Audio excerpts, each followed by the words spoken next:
Can the Ragin Cajuns compete for a Sun Belt championship? It's Locked On Sun Belt.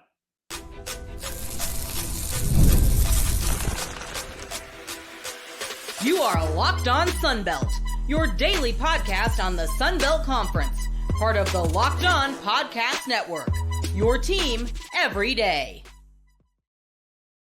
All right, Dave Schultz, Locked On Sun Belt, your team every day. Today's episode brought to you by FanDuel. Make every moment more as the playoffs have winded down. The sports stop sporting like we want them to. But this summer, FanDuel is hooking up all customers with a boost or a bonus daily. That's right. There's something for everyone every day. All summer long, visit FanDuel.com to get started. All right, I know I've already done the Ragin Cajuns preview on my own. I'm going to bring in Ragin Cajuns beat writer Kevin Foote from the Acadiana Advocate to talk about them. And the more I've done these previews, the more I think they're set, except at quarterback. We'll see how that works out. We talk about that. Of course, we talk about throwing to the tight end, the running back group. We go over all the positions for the Cajuns. We talk about the opponents and, how it's odd that the Cajuns can't lose to Texas State, but can't beat Southern Miss. And we do talk, can the Cajuns compete for a Sun Belt title? Let's get to it. He is the Ragin Cajuns beat writer for the Acadiana Advocate and morning host, 9 to 11 on ESPN Southwest Louisiana. He is Kevin Foote on Locked On Sun Belt. Well, welcome back to another edition of Locked On Sun Belt, your team every day. We are joined by the Louisiana Ragin Cajuns beat writer Kevin Foote from the Acadiana Advocate. Kevin, the more I've been doing these previews and looking what teams have what, it kind of hit me a couple of previews. I'm not even sure if it hit me during the Cajuns preview that I did. They're pretty much set at every position, basically. Maybe they got to get a left tackle, but besides quarterback. They have an experienced offensive line. They have an experienced defensive line. They got some good talent at linebacker and an experienced backfield. They got good running backs. I guess they have one good tight end, but they don't really throw to the tight end, not nearly as much as we would like them to do it. And their talent and their two most talented players may actually be their wide receivers. The big question is, who is the Cajuns quarterback? And thank you very much for joining us. Oh, no problem. Well, the good thing about that is, let's say Ben's healthy, and let's say Chandler stays healthy. They at least have two quarterbacks who have played a lot of football. And Chandler played, they're not like 3-year starters, but they've been playing for 3 years. And so they know, and Chandler's got a lot of experience. So I think tight end's the one where they have the least experience. Terrence Carter is a big play guy. He showed that last year. But behind them, there's not a whole – and then Jathan Caldwell, I don't know what they're going to get out of him because he got hurt in the spring. So tight end would be the biggest question, when last year was one of the most experienced parts, which kind of makes sense that this year it's not because they left. But other than tight end and punter, but, punter can maybe work out. Other than tight end and punter, I think they're pretty seasoned everywhere. I agree. All right, so let's go over it. That offensive line really is the left tackle the only thing up for grabs, or have they already plugged somebody in?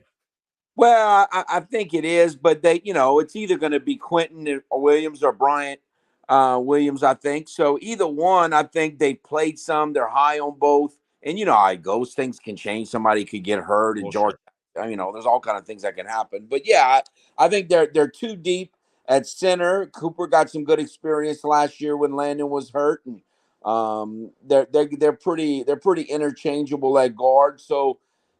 Yeah, I think that the one tackle is the question, but they're going to be playing someone that they feel good about either way, I think. Well, George Jackson was supposed to be a starter last year, got banged up, couldn't get back into the starting rotation. He's going to be starting on the other side, right? Right. And so, well, he was banged up a little bit, but he ended up starting quite a few games. So he's got experience at guard and tackle. And so you feel good about it. Now, one thing we don't know is you've got a new coach, and we don't know how they're going to work the rotation based on what last year's coach did. But so far, everything seems like they feel like they're on the same page. At least it seemed that way through all the spring interviews. Yes, new offensive line coach is what coach. It's right. Desimo's back to third year. We're talking to Kevin Foote, Ragin Cajuns beat writer for the Acadiana Advocate. All right, so now Let's go to, we did the offensive line, we did the quarterbacks. Let's go to the running backs. They have some really good running backs. They have another three-headed monster, although it may not be quite as good as the one they had with Trey Regis, Eli Mitchell, and Raymond Kele III. But they are pretty solid. If Zylan Perry can hang on to the football, they are really good at running back. That's what I was going to say. And that is something that you don't see it a lot. I think it can be mental, whether you can hold on to the football, and we'll see if he does. I mean, if he goes through the first 2 games and he doesn't fumble, he may be okay the rest of the season. You really got to like Bill Davis, and I don't remember whether you were there when we interviewed him in the spring. Just impressive presence that he had. Oh, yeah. And you can tell the maturity and the outgoingness that he had. And so I like him as an inside runner. I've always thought Draylon Washington had a lot of explosiveness. And if Zylan can be Zylan without the fumbles, I agree. They have a chance for a 3-headed monster there. No, didn't Bill Davis say he'd like to compare himself to Leonard Fournette because that's who he kind of grew up watching? He likes to run over people, but he can also catch the ball out of the backfield. He can, and Leonard Fournette says he's in the best shape of his life, so maybe Bill Davis can become Leonard Fournette. Talking to Kevin Foote, the Ragin Cajuns beat writer for the Acadiana Advocate. All right, so now you mentioned the tight end. Let's go to the wide receivers. I mean, Robert Williams and was it Harvey Broussard may be the 2 most talented players on the entire team. Well, and here's the interesting thing. You've got Rob Williams, who really came on last year. They were right about him. We saw what Harvey Broussard could do, and they claim that he's made a lot of progress. Then you've got Charles Robertson, who had some moments last year. Jacob Bernard's an experienced guy who's been around for 3 years and can do what he can do. And then, remember, last year at this time, Lance Lejeune was supposed to be the number 1 receiver on the team last year. And he gets booted from the team a week before they report to camp. We don't know what he's going to do because he hadn't really played football in 2.5 years, or basically. But if they get anything out of him, that becomes a really deep position. Yeah, I think it's, and then again, it depends on the consistency with the quarterback and who that might be. Let's get back to the quarterback here. Any chance that I think he went to Illinois to begin with, but he transferred from junior college. Samari Collier, he looked really good in the spring game. He has the Zion Chris thing. He's got the athleticism and the arm, lacking a little bit of experience compared to the other guys. Yes, when I first went out there on the spring, because I remember I was coming over from baseball. They had just finished, and I was and you had to take a double take because he was wearing Zion's number. Oh, he was wearing 2. And he was big and physical, right. And he's actually more physical looking than even Zion was. I had to double take, I thought Zion left here. But no, he had some big plays in that game. Look, we don't know that Ben Wilders is even going to be an option. I mean, we're waiting. No. From a physical standpoint, we don't know. So if something happened to Chandler, no, it would not surprise me at all if Collier would be the next option. Well, Ben's got a broken foot, and then he tried to heal it without surgery, but then he had the surgery. Do we think he's not? I mean, he didn't play much in spring. He did some minor drills, but that was it. Really playing against. I'm not even sure he was playing against air. Do we not think he's going to be ready for camp, which starts in about 3 weeks? Well, again, I haven't talked to Coach Dez about that in a while, but the last time he was like, Ben thinks he's going to be ready, but Ben always thinks he's going to be ready. Right. But we'll see. That's a big question mark right now. Well, in fairness to Ben, he came back really quickly from a bad knee injury. Yes. I mean, we didn't think, forget about, spring or, fall ball. We didn't think he'd be back until like October. And he was full boat when Desmo said he's ready to go at media days. We were shocked. Absolutely. So I guess the track record is we need to stop selling him short. And again, that's fine. I mean, if you have 2 experienced quarterbacks, that's great. So either way, I think they're going to be okay at quarterback unless they get a lot of injuries, which they did last year. So it's possible. They've had a bunch of injuries the last few years. That's been the big issue for the Cajuns under Desmo. Any surprise they announced the Sunbelt West players going to media days? Casey Osai and AJ Gilly. Any surprise for those 2 that it wasn't a quarterback?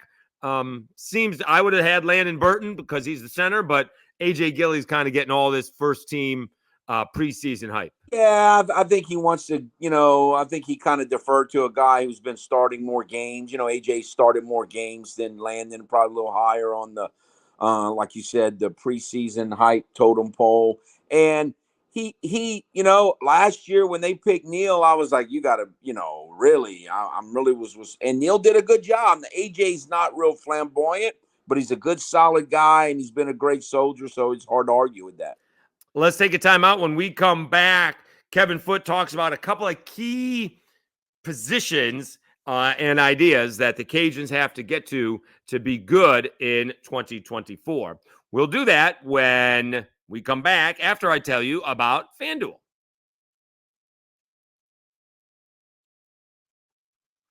I love sports. I love them so much. I never want them to stop. But as the playoffs wind down, we get fewer games, and the sports aren't sportsing like I want them to. But FanDuel lets me keep the sports going whenever I want. All I have to do is open up the app and dream up bets anytime I'm in the mood. And this summer, FanDuel is hooking up all customers with a boost or a bonus daily. That's right. There's something for everyone every day, all summer long. So head over to FanDuel.com and start making the most out of your summer. FanDuel, official sports betting partner of Major League Baseball.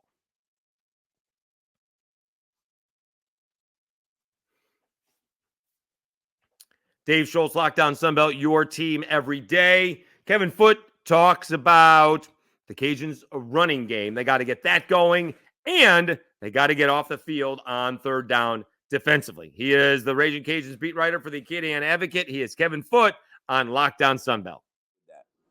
Talking to Kevin Foote from the Acadiana Advocate, talking Ragin Cajuns football on Lockdown Sunbelt, your team every day, media days in a few weeks. So it's been odd. We've had some brutal honesty from a couple of coaches. Will Hall has said it, at Southern Miss, it's time to win or else. And Mike Desimo has said it as well. It is time for them to win. Can they do that with slightly above average quarterback play? Yeah, I think they can if they can get the running game. The running game was not very good last year a lot of the times. Right. As long as they can run the football, I think Chandler has shown what he can do in the passing game. And so if Chandler's healthy, I think they can do it with him at quarterback if they're running the ball. Now, the biggest questions for me is not offense. It's more on defense, not personnel-wise, but they've got to do better defensively. Like they didn't get off the field enough last year. Right. And they've got a new coordinator, which makes you think that's going to happen. But to me, the number one thing is they got to get off the field on third down and not give up so many big plays. Those are the two biggest concerns for me more than offense. All right, so we'll get back to that in a second. Let's go back to the running game. Do you remember what the stat is? Because he mentioned it a couple of times. Is it 40 rushes for like 180 yards? He mentioned what the numbers are, and they have, since Hudspeth, they have a ridiculous record when they rush it amount of times for a certain amount of yards. And he goes, we can win with 150 yards in the air, and we can lose with 300 in the air. But if we rush for like 40 times and 180 yards, it wasn't like 200. But do you remember what those numbers were? Because I don't remember the numbers, but I got to tell you, I think those things are self-fulfilling prophecies. Obviously, you run the ball that much when you have the lead. Right. And if you have the lead and you're able to run the ball because you have a good offensive line, which normally they have, then that's going to produce a lot of victories. Sure. The first thing you got to do is get the lead, not give it up, and be able to run the football. So, yeah, I believe that if they can not give up too many big plays, get off the field on third down and get the lead, they're going to be able to control leagues because they can run the football. I think they can do that this year. And they had problems against Georgia State, against Southern Miss, against Old Dominion. They had all kinds of communications against Old Dominion in the second game of the year. The play was being run, and the defensive backs were looking at each other. They were not ready, and I don't think they really made the adjustments until like the fourth quarter. I agree. I think one of the big things that were changed. Well, first of all, the defensive coordinator is different. Big time change. And the big time change there. Yeah. The other thing is Cortland Flowers, instead of playing safety, is going to be playing cornerback, and he's tall and has a lot of explosiveness. But I think the safeties are going to be more of Jalen and Tyloo and Tyree Skipper. And so I think they're going to be more safety guys playing safety, and Flowers is going to work out better at corner with Caleb if he's healthy, and Keon Martin. So I think the defensive coordinator change and moving Cortland Flowers to cornerback is going to play a big role in preventing some of that stuff that you were just talking about. So one of the issues they tried to keep the same guy on the same side of the field, so to speak. The same guy played the field last year, and the same guy played the boundary. The problem was when that flipped, and they had all kinds of issues getting set. Are they going to change that? Do we know what they're going to do this year? Just have the same guy play on the same side of the field, whether it's the boundary or the field side. Well, that's what I would do, but I didn't see enough in the spring. I didn't see enough in the spring to know how the new defensive coordinator, Jim Salgado, is going to do it. Now, the big key there is that Caleb Anderson be healthy. Caleb Anderson for the Sun Belt is a nice, big, physical cornerback. Right. So they need him to be healthy.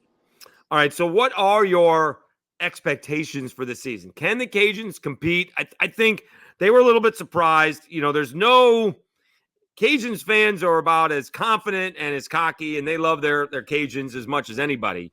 But when that over-under came out and it was 8.5, Cajuns fans were like, whoa, I don't even know if we're going to be that good. And I think that's based on basically what we've been talking about. They have two quarterbacks. Both are experienced. We don't know who's going to play. Otherwise, they're kind of, at least the two deep is pretty good across the board as of right now. But I don't know if that over-under win total for 8.5 is based on only the Cajuns or what else is in the division. One of the teams that's up and coming is Arkansas State, and a lot of the prognosticators or odds makers are like, you know what? Let's see. They got an over-under of 6.5 and like odds of like plus 1,400. They're not quite believing in Arkansas State because it's been a minute since they've competed. Yeah, Arkansas State played great against. They couldn't tackle the quarterback. But again, that goes back to, I think the new defensive coordinator is the biggest reason why they see the potential. A guy like Cam Whitfield under this coordinator should be a lot more consistent. And they didn't get a lot of transfer portal, but they really like what Fitzgerald West did in the middle of the line, the Lafayette Christian LSU transfer. And so, Jordan Lawson, they've been high on them. They're high on Bayless. They're high on West.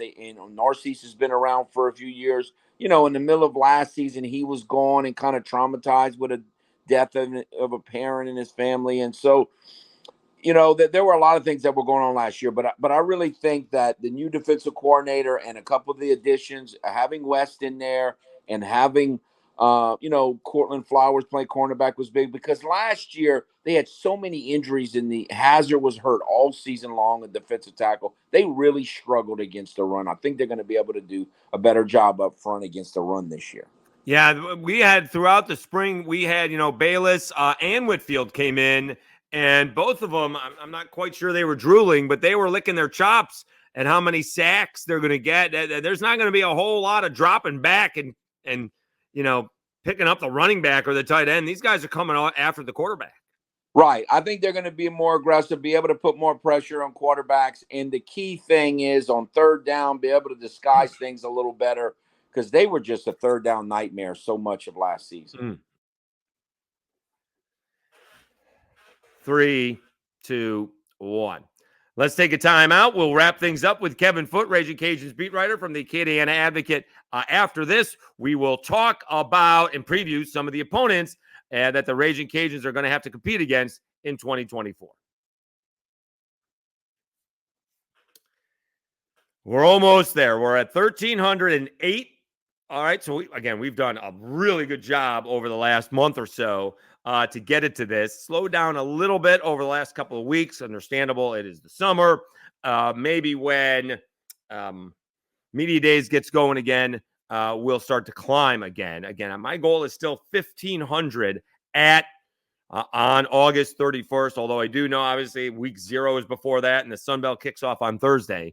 But maybe the Sun Belt Media Days in a couple of weeks will get people more interested. But we're looking forward to it. We're going to keep on going. We are leaving Lafayette, but we're going to keep on going with a Lockdown Sun Belt. Where I land, I'll certainly fill you in on that at the time. And it may be more appropriate, but I appreciate everybody subscribing. Please let people know it is continuing to grow as football season is gearing up. Really, really thank you for all of the support. All right, let's wrap up this episode of Locked On Sunbelt, your team every day, with the Acadiana Advocates. Kevin Foote, beat writer for the Ragin' Cajuns, also morning host, 9 to 11 on ESPN Southwest Louisiana, 9 to 11. And we talk the opponents about in the Sunbelt West and a little JMU as well. We got coaches with no head coaching experience, and we got a coach in Bob Chesney with a ton of coaching experience. Let's get back to it. Let's wrap things up with the Ragin' Cajuns beat writer Kevin Foote on Locked On Sunbelt. I'm talking to Kevin Foote from the Acadiana Advocate. We're talking Ragin' Cajuns football on Locked On Sunbelt, your team every day. All right, so let's talk about the other teams in the division. Texas State is the de facto favorite because they ended up with the Sunbelt Player of the Year, despite all the quarterback drama that they had over a month or so. The problem with Texas State is, and this is one of those things, it really shouldn't matter, but it has so far, they can't beat the Ragin' Cajuns. They should have beat them last year, but for whatever reason, they just can't be the Cajuns. And I'm not a big believer, Kev, I'm not a big believer in what happened last year or the previous 8 years matters, but so far with Texas State and the Cajuns, it just has. That was the first single-digit game in the whole since they, in 10 or 11 years since they joined. Yeah. I mean, and the Cajuns just kind of have their number, no question about that. And I don't know. I mean, I also feel like they kind of caught the league off guard a little bit. You knew it was coming. That don't mean you were prepared for it. So I think especially early on last year, a lot of teams weren't really prepared for what they were doing with the new coaching staff. I would think they'd be a little more prepared this year. And then what do we think about South Alabama? Gio Lopez had a big bowl game for the Jaguars, but did not complete a pass in the spring game. He did go to the Manning camp. This is not exactly, it's not a new coach and a new quarterback, but it's two guys in different positions. Major Applewhite is in his fourth year with South Alabama. He's going from offensive coordinator to head coach, and Gio Lopez is going from freshman backup to actually he probably wasn't even the backup. He's probably, third string behind Desmond Trotter, but now he's going to be a starter, and they've had to fill a lot after the spring. I think they got like 10 guys in the transfer portal. Got hurt when Kane Womack went to Alabama. Could we see a little bit of a fall off from South Alabama?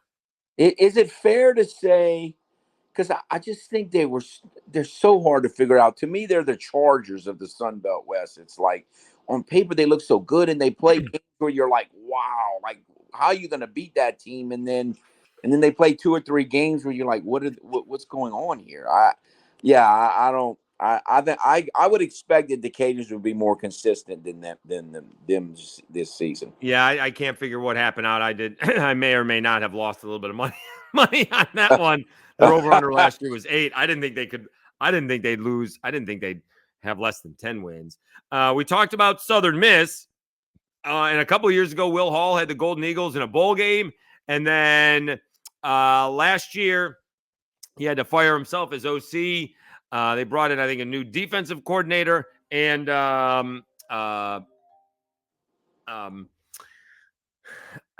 have beaten the Cajuns 2 years in a row. They've beaten them in Hattiesburg, and they beat them here last year after Will Hall fired himself.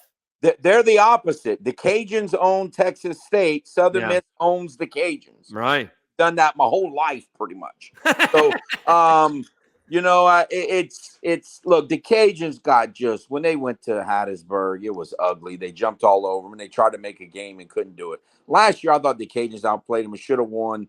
They got some calls that really didn't go the Cajuns' way, but you still had to give Southern Miss credit because they controlled the ball on the ground. They ran the ball down the Cajuns' throat, what we were talking about earlier, and the Cajuns couldn't get off the field on third down, and they won the game to their credit. So, again, when the Cajuns will beat Southern Miss, I'll believe it when I see it, and I'll believe it when I see it if they're going to lose to Texas State. So that kind of makes those two Sun Belt rivalry games kind of interesting because of how one team owns the other one. And then Troy, we just don't know. We like to think, if you're a Cajun fan, that they're going to step back a little bit, but they're the two-time defending champion, and John Summerall took over a team that had a losing record the year before, and he won 2 championships before he went to Tulane. But you got to replace the running back, and you got to replace Gunnar Watson, who's been there forever. So there's a lot that you have to.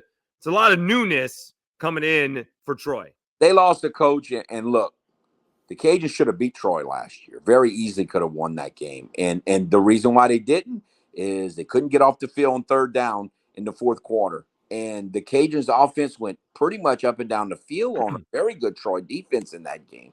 And so it's hard for me to believe that Troy can be as good as last year. So, yeah, I would think the Cajuns have a little bit of an edge on them this year. They should have beaten them 2 years ago, too. Weren't they up 17-0 in the second half? Yeah. That's the thing. The Cajuns have had some trouble. They had the frustrating loss at Old Dominion, and they had some rough losses. But the last couple of years, when you look at the best teams in the division, the Cajuns play toe-to-toe with them. So they're not that far away. They just got to figure out how to win these close games. And I really think it comes down to getting off the field on 3rd down and not giving up big plays too often. All right, a couple more questions for Kevin Foote from the Acadiana Advocate on Locked On Sunbelt, your team every day. ULM, I think I was told they're going to have 70 new players out of 85 scholarships. That is a turnover. I would expect them to play better. The problem, under Coach Vincent, the problem is after their first 2 games, I'm having a difficult time finding another win. They just don't have an easy team. And unfortunately, usually ULM is the easy team. I think they're going to be a tougher team to face. I'm just not sure how many games. But how do we know? With all those new people, how do we even know if they're going to be I think they're a total unknown. They beat the Cajuns. The Cajuns made some awful mistakes in the special team and essentially handed to them, I thought. But still, they won the game. They made big plays and won the game. No, I don't see them being a factor. That would be shocking if they were. All right, so let's go over to the East. App State with Joy Aguilar, the newcomer of the year, returning. They are the favorite. I'm most interested to see Bob Chesney because Bob Chesney was an FCS coach, allegedly was going to get the Syracuse job, and that went to somebody else. After he gets the JMU job, the Boston College job comes open, and he's got to put out a statement that he's not taking that job. You got a new quarterback there, Dylan Morris, coming from Washington. He's got plenty of experience, but he had to take a back seat to Michael Penix Jr., and that seemed to work out for Penix Jr. They had a bunch of players go to Indiana following their former coach, Kurt Cignetti.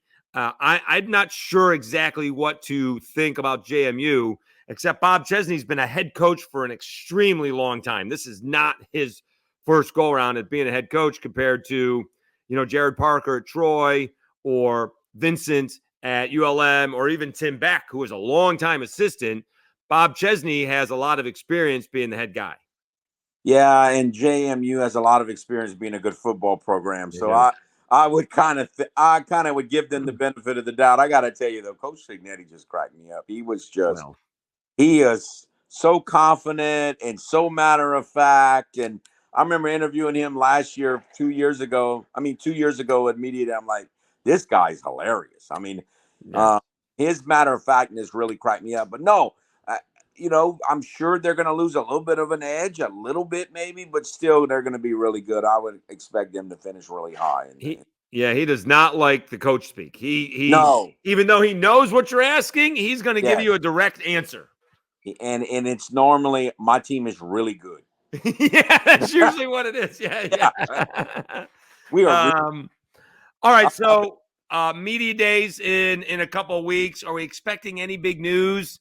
I don't think there's any more expansion on the horizon. Of course, that can change in a heartbeat, right? A few years ago, we didn't think there was any expansion on the horizon. All of a sudden, Texas and Oklahoma go to the SEC, and that got the ball rolling. And obviously, the expansion for the Sun Belt has been very, very good, including JMU. What are you expecting? Any big news out of the Sun Belt media days in a couple weeks? I'm not anticipating any. No, I wouldn't think so. I'm just kind of anxious to hear. The good thing about media day is not so much the big news for me. It's all the little things that certain coaches tell you about certain teams that stick in your mind for the rest of the year as you kind of go through the year. And, there's so many teams. We talked about a lot of them, but like App's been so weird the last few years. Like we were so used to them being so dominant, and they've shown some cracks the last few years where they'll play a game and you're like, what happened there? And so, it's going to be a lot of situations like that to kind of see what coaches are thinking. I kept waiting for Georgia State to take that next step, and they just never have. I mean, I kind of bought what they were saying at media day each year, but it hadn't happened. Oh. How many coaches do you ask the leading question, why don't you throw it to the tight end more? Well, I ask Coach Des that all the time. All the time. Yeah, Right. I ask who the starting quarterback is. You need to ask, why don't you throw it to the tight end more? But you know what? I said it last year. I'm not going to believe it again. And you know what? I'm believing it again because the way they threw the ball to Terrence Carter down the stretch, the way Chandler, I should say, threw the ball to Terrence Carter, there was a connection there, and Chandler likes throwing to him. If Chandler can stay healthy and he's the quarterback, I think it's going to be the first time since Pee Wee that the Cajuns actually make the tight end a threat. But what? Yeah, why I don't know why I'm setting myself up for this again. But absolutely, I'm willing to do it. And Terrence Carter can be such a mismatch, right? Faster than the linebackers, bigger than the safeties. They're going to do it. I'm allowing myself to fall hook, line, and sinker.